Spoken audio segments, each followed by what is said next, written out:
Selamat pagi, apa kabar pemirsa TVR Parlemen dimanapun Anda berada. Berjumpa lagi dalam program TVR 09 bersama saya Alfat Rizky dan rekan saya. Dan saya Nazia Sudirja. Dalam 30 menit ke depan kami akan sajikan kepada Anda sejumlah berita nasional, khususnya dari sudut pandang DPR RI sebagai referensi Anda dalam memahami dinamika politik, hukum, ekonomi, sosial, dan budaya di Indonesia. Dan pemirsa TVR Parlemen, inilah TVR 09 selengkapnya.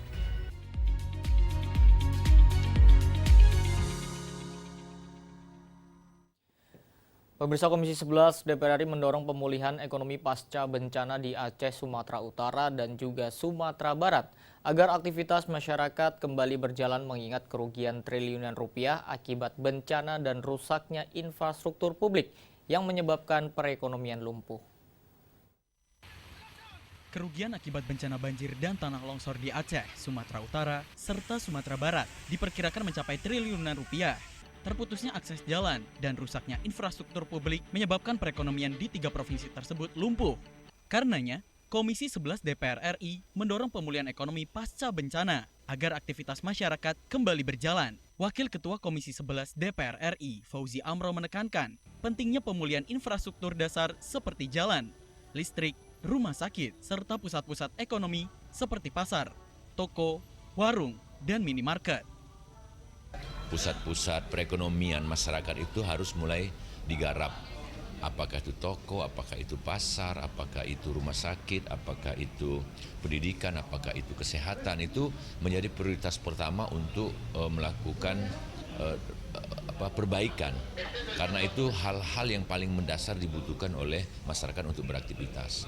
Kesehatan, pendidikan, terus pusat-pusat ekonomi, pasar, ruko, toko, gitulah. Itu harus menjadi prioritas utama yang harus direlokasi, yang harus diperbaiki. Senada dengan itu, anggota Komisi 11 DPR RI Anis Biarwati menambahkan, banjir dan longsor menyebabkan banyak pelaku UMKM kehilangan aset usahanya. Himbara perlu memberikan akses permodalan maupun keringanan pembayaran utang agar UMKM dapat kembali menjalankan aktivitas ekonominya. Keringanan-keringanan saya rasa perlu diberikan ya untuk masyarakat, terutama UMKM yang usahanya hancur. Ken dan Ridwan, TVR Parlemen melaporkan. Pemirsa, di hadapan Badan Akuntabilitas Keuangan Negara DPR RI, Direksi PTPN menyampaikan masalah status tanah berbagai unit usaha yang masih berstatus hak guna usaha untuk dialihkan menjadi hak pengelolaan lahan demi kepastian hukum.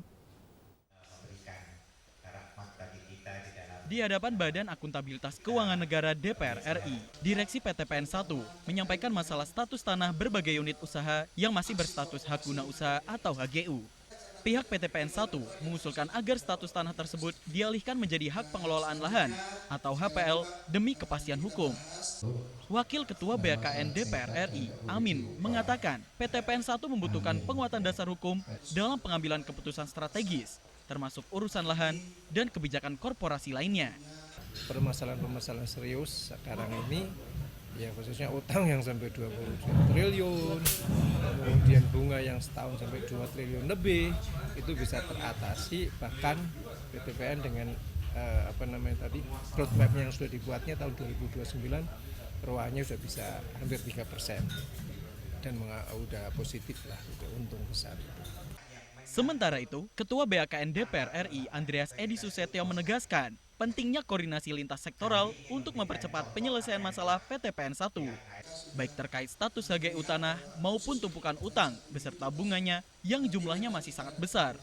Tapi status tanahnya juga nggak jelas dari PTPN ya, yang tadi kan seperti contohnya itu sudah ada kerjasama off-taker untuk tanaman kentang ya dengan salah satu perusahaan besar, tapi tanahnya statusnya masih tanah ilegal karena status hukumnya yang belum jelas. Ini kan akan menyulitkan. Dari Jawa Timur, Nuki Tampu Bolon, TVR Parlemen melaporkan. Pemirsa, Kementerian ESDM menyumbang hampir 200 triliun rupiah ke kas negara serta capaian lifting minyak mendekati 100%. Informasi selengkapnya usai jeda berikut, tetaplah di TVR 09.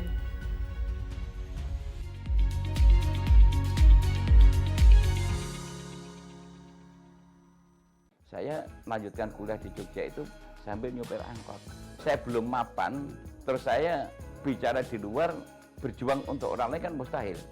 Oleh karena itu saya menata diri bahwa hidup saya harus mapan dulu, baru saya bicara berjuang untuk orang lain. Bahwa kamu anak petani, harus kamu memperjuangkan petani, kira-kira seperti itu. Jadi sampai hari ini saya masih Komisi 4 karena memang kebetulan saya anak petani mungkin diberikan mandat. Dapil saya kebetulan sangat tepat saya di Komisi 4 karena di dapil saya itu padi, blora, dan manggrobokan itu ada nelayannya, dan kemudian juga peternakan itu di gerobokan di blora itu sangat luar biasa. Jadi disitulah saya akhirnya menyadari bahwa mungkin saya ini mendapat semacam, kalau orang Jawa wangsit, penugasan bahwa kamu harus dari anak petani harus kembali kepada petani gitu. RU di balik atau ngopi bareng petani di pasar? Ngopi bareng sama petani. Hanya di TVR Parlemen.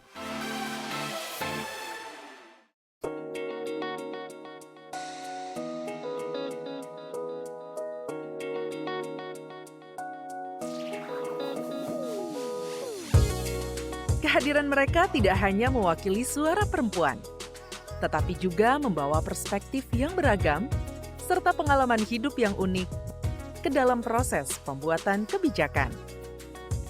Saksikan Perempuan Parlemen hanya di TVR Parlemen.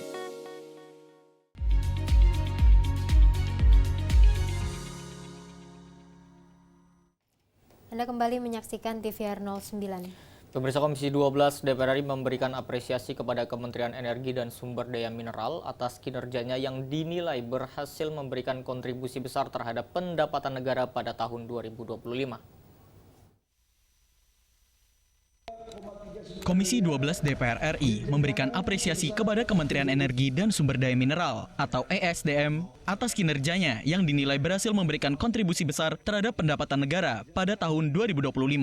Anggota Komisi 12 DPR RI, Rohmat Ardian, menyampaikan, Kementerian ESDM tercatat menyumbang hampir 200 triliun rupiah ke kas negara, serta capaian lifting minyak yang mendekati 100%.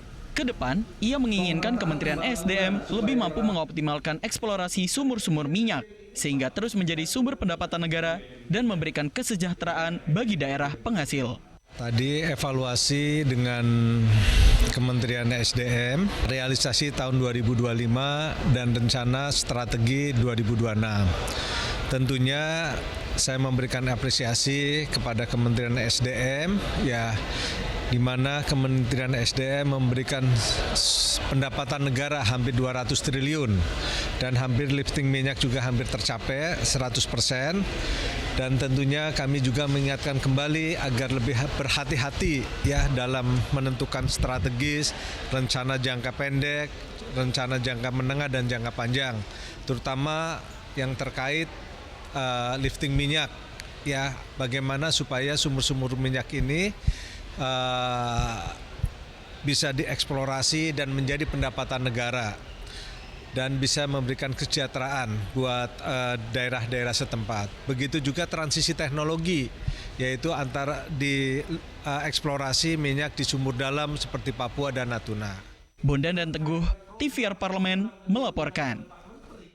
Masih dari Komisi 12 DPR RI, pemirsa, yang menilai langkah pemerintah yang berencana meningkatkan kadar campuran etanol dalam bahan bakar bensin dari 3,5% menjadi 10% merupakan bagian dari strategi transisi energi hijau sekaligus upaya mengurangi impor bahan bakar fosil. Pemerintah berencana meningkatkan kadar campuran etanol dalam bahan bakar bensin dari 3,5% menjadi 10% atau E10.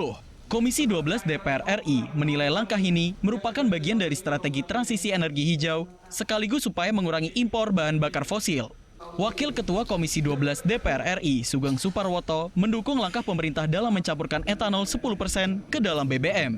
Penerapan etanol 10% atau E10 mampu mengurangi ketergantungan pada impor energi fosil dan menekan emisi karbon, sekaligus membantu pencapaian target net zero emission pada tahun 2060. Ia menambahkan, penggunaan etanol juga dapat menekan emisi gas buang secara signifikan. Dengan pembakaran yang lebih lengkap, kendaraan menjadi lebih efisien dan ramah lingkungan. Jadi dicampur etanol itu menaikkan oktan. Memang agak lebih boros, kurang lebih 3%. Jadi nanti dijelaskan ke masyarakat bahwa penggunaan BBM yang sekarang kan sudah ada namanya Pertamax Green, itu kan campuran 5% dari etanol. Memang agak sedikit boros, kurang lebih 3%, tetapi angka oktannya lebih tinggi dan istilahnya daya bakarnya lebih lengkap sehingga emisinya jauh turun, emisi buangan emisinya dan juga tenaganya jauh lebih bagus. Sementara itu, upaya pengembangan etanol ini menjadi salah satu langkah strategis menuju kemandirian energi sekaligus ekonomi hijau di tanah air. Penerapan E10 ini direncanakan untuk dimulai secara bertahap dengan target awal pada sektor non-subsidi pada tahun 2027 hingga 2028. Bondan dan Teguh, TVR Parlemen melaporkan. Komisi 7 DPR RI menyoroti sejumlah persoalan yang menghambat daya saing industri nasional, mulai dari lemahnya sumber daya manusia, maraknya barang impor, hingga ketimpangan bea masuk dalam perdagangan internasional. Komisi 7 DPR RI menyoroti sejumlah persoalan yang menghambat daya saing industri nasional, mulai dari lemahnya sumber daya manusia, maraknya barang impor, hingga ketimpangan bea masuk dalam perdagangan internasional. Anggota Komisi 7 DPR RI Samuel Watimena menyebut, peningkatan sumber daya manusia adalah tanggung jawab bersama, bukan hanya pemerintah pusat, tetapi juga pelaku IKM. Pelaku industri harus aktif membina dan menyiapkan tenaga kerja, termasuk menjaga regenerasi pengrajin tradisional seperti batik dan ulos. Selain itu, para pelaku IKM juga mengalami kesulitan bersaing dengan produk impor, karena banyaknya barang dari luar negeri masuk dengan biaya yang sangat rendah. Kemudian barang-barang impor, bahan baku maupun produk-produk yang istilah mereka adalah dumping. Pemasaran kita yang unfair. Jadi kalau produk luar masuk ke sini, beanya mayoritas zero. Tapi kalau produk kita keluar, itu dikenakan biaya yang besar. Nah, kalau kita bicara SDM, sebetulnya ini seharusnya menjadi problematik lokal. Karena sumber daya manusia ini tidak bisa serta-merta hanya pemerintah yang bekerja. Tapi juga para pelaku industri terkait harus juga punya pemetaan yang jelas. Sumber daya manusia di berbagai produk itu persisnya dalam hal apa. Untuk mengatasi persoalan-persoalan yang dihadapi pelaku IKM, Komisi 7 DPR RI mendesak Direktur Jenderal IKMA Kementerian Perindustrian untuk membantu pemerintah dalam perumusan kebijakan dan pengawasan terhadap para pelaku IKM. Andini dan Fajar, TVR Parlemen melaporkan. Pemirsa, pemotongan dana bagi hasil ibarat mengurangi cahaya pada lentera pembangunan daerah, membuat langkah pemerintah setempat berjalan lebih hati-hati di tengah kebutuhan rakyat yang terus menanti. Dan pemirsa, informasi selengkapnya kami hadirkan sesaat lagi, tetaplah di TVR 09.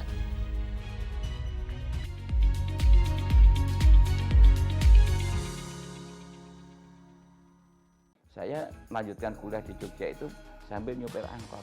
Saya belum mapan, terus saya bicara di luar, berjuang untuk orang lain kan mustahil.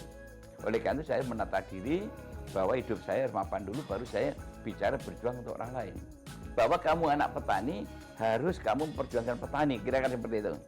Jadi sampai hari ini saya masih Komisi 4 karena memang kebetulan saya anak petani mungkin diberikan mandat. Dapil saya kebetulan sangat tepat saya di Komisi 4 karena di dapil saya itu padi, blora, dan manggrobokan itu ada nelayannya, dan kemudian juga peternakan itu di gerobokan di blora itu sangat luar biasa.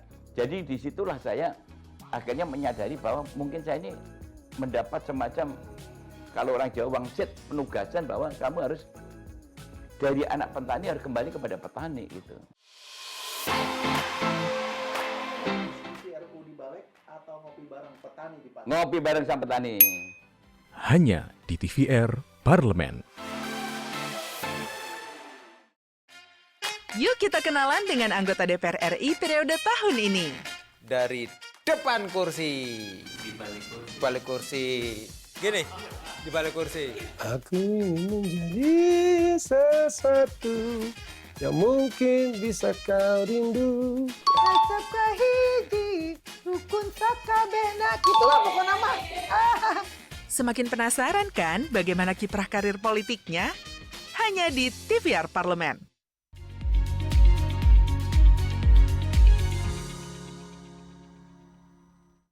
Kembali pemirsa di TVR 09. Pemirsa, seperti aliran air yang tiba-tiba menyusut di tengah musim tanam, kebijakan pemotongan dana bagi hasil menguji daya tahan pemerintah daerah dalam menjaga layanan publik, memperkuat ekonomi lokal dan memenuhi kebutuhan rakyat yang kian mendesak.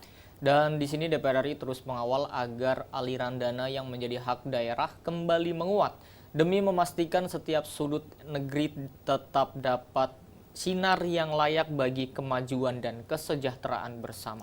Simak liputan mendalam yang telah dikemas tim redaksi TVR Parlemen dalam segmen editorial Parlemen. Berikut ini.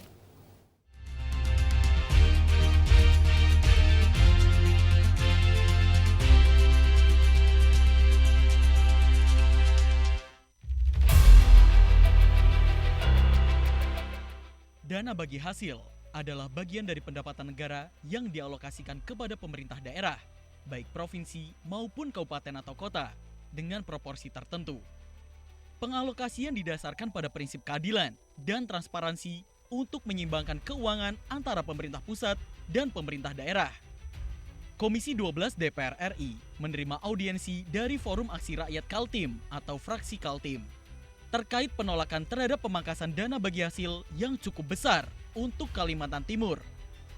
Dana bagi hasil adalah hak daerah, bukan pemberian. Pemotongan dana bagi hasil seharusnya tidak dilakukan secara berlebihan. Mengingat sumber daya alam yang dihasilkan dari daerah harus memberikan manfaat terhadap keberlanjutan pembangunan.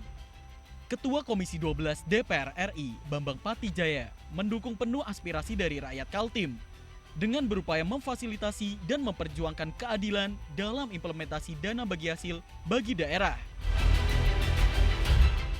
Kami menerima audiensi dari fraksi Kaltim, yaitu Forum Aksi Rakyat Kaltim, yaitu terkait dengan penyampaian penolakan terhadap pemotongan dana bagi hasil. Data, kemudian juga situasi apa yang terjadi di Kalimantan Timur dengan segala kekurangan yang ada.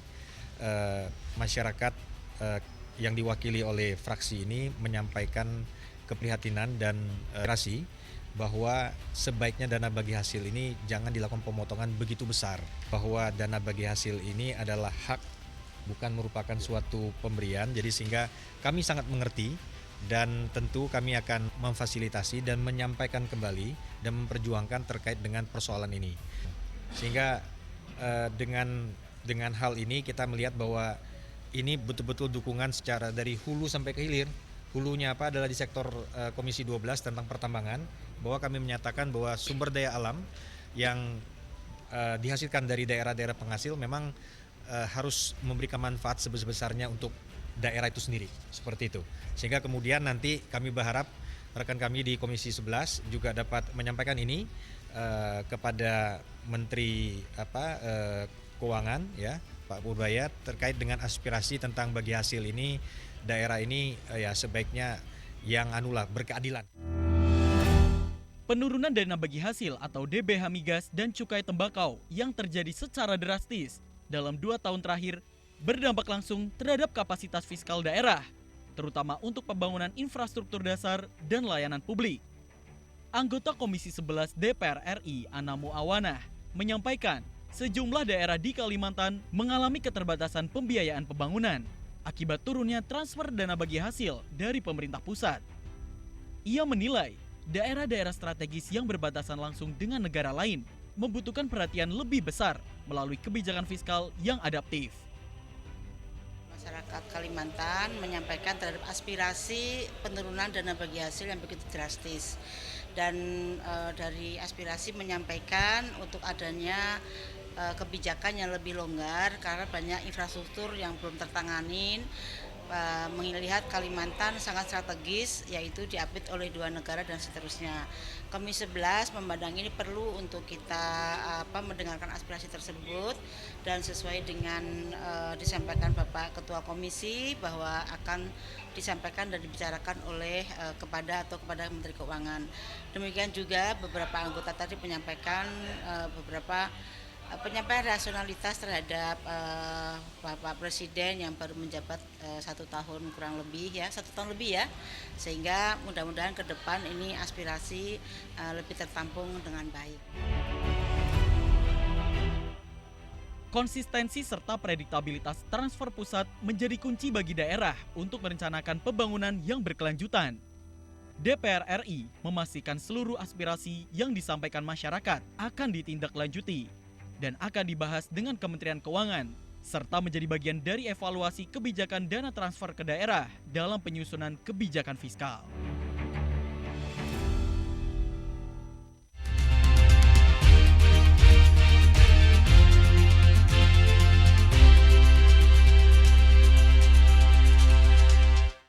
Ya, Nazia dan juga pemirsa, tentu kita sepakat ya bahwa running ini merupakan salah satu jenis olahraga paling simpel dan dapat dilakukan oleh semua kalangan. Betul sekali nih Alfat dan juga pemirsa, karena running tidak membutuhkan peralatan khusus, namun memiliki manfaat besar untuk menjaga kebugaran tubuh. Dan running ini dinilai efektif untuk meningkatkan stamina, memperkuat jantung, serta mendukung pola hidup sehat. Lalu seperti apa informasi selengkapnya tentunya akan kami hadirkan sesaat lagi, tetaplah di TVR 09.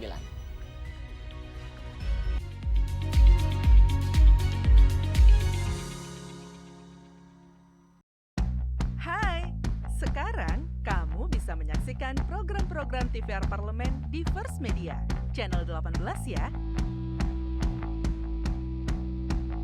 Kenapa waktu itu memilih Cina bukan Jepang, Pak? Yaitu, adakah penumpang kepentingan untuk pribadi-pribadi? Bisa kita sebut bahwa kesimpulan untuk menjalankan proyek Kereta Cepat Jakarta-Bandung ini adalah keputusan politik dan strategis saja? Kurang lebih begitu. Menyimpan hutang triliunan rupiah. Banyak yang menganggap proyek Kereta Cepat Jakarta-Bandung adalah bom waktu bagi Indonesia.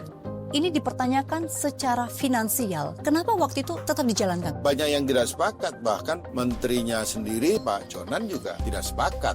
Berarti dari awal hitung-hitungannya memang sudah pasti semua ini akan dibiayai oleh hutang, Pak? Sudah jelas itu B2B itu hutang.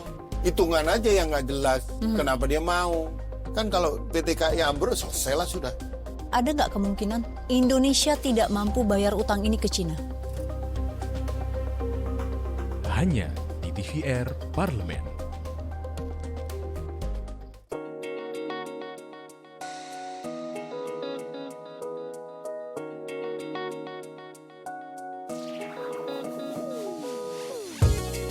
Kehadiran mereka tidak hanya mewakili suara perempuan, tetapi juga membawa perspektif yang beragam serta pengalaman hidup yang unik ke dalam proses pembuatan kebijakan. Saksikan Perempuan Parlemen hanya di TVR Parlemen.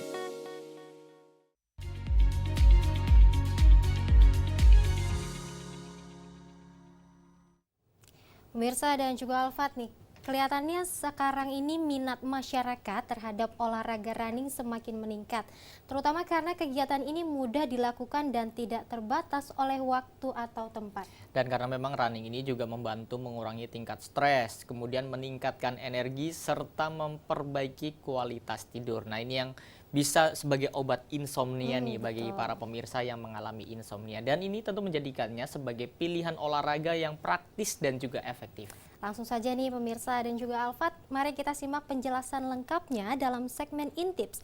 Informasi dan tips berikut ini.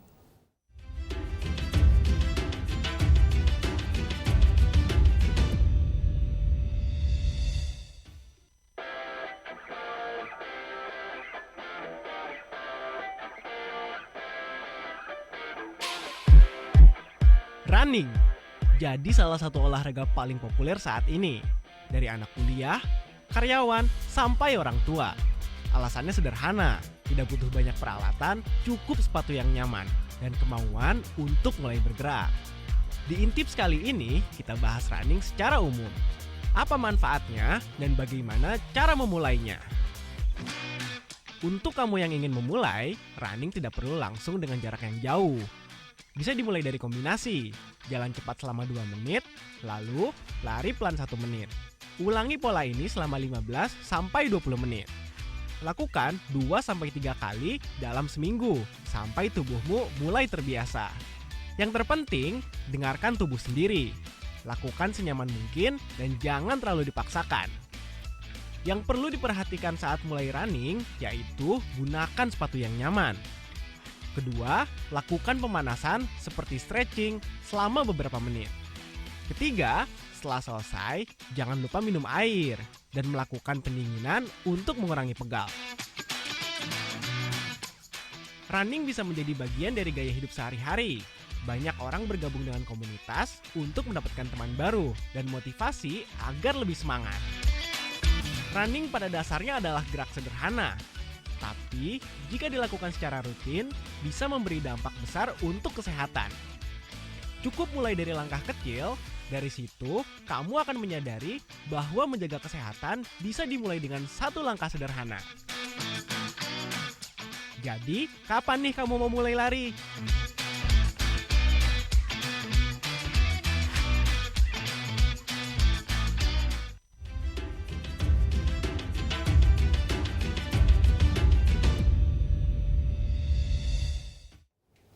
Pemirsa, informasi tadi sekaligus menutup jumpa kita pagi ini, dan di penghujung acara kami informasikan kepada Anda bahwa saat ini DPR RI sedang memasuki masa reses di mana seluruh anggota Dewan kembali ke daerah pemilihannya masing-masing untuk melaksanakan fungsi representasi DPR, menyerap dan menindaklanjuti dan memberikan pertanggungjawaban kepada konstituen di daerah pemilihannya masing-masing. Dan pemirsa, meskipun sedang masa reses, ini Anda tetap dapat menyaksikan sejumlah agenda dan kegiatan DPR RI lainnya hanya di TVR Parlemen. Anda dapat mengakses YouTube kami di TVR Parlemen atau di website kami di tvrparlemen.dpr.go.id.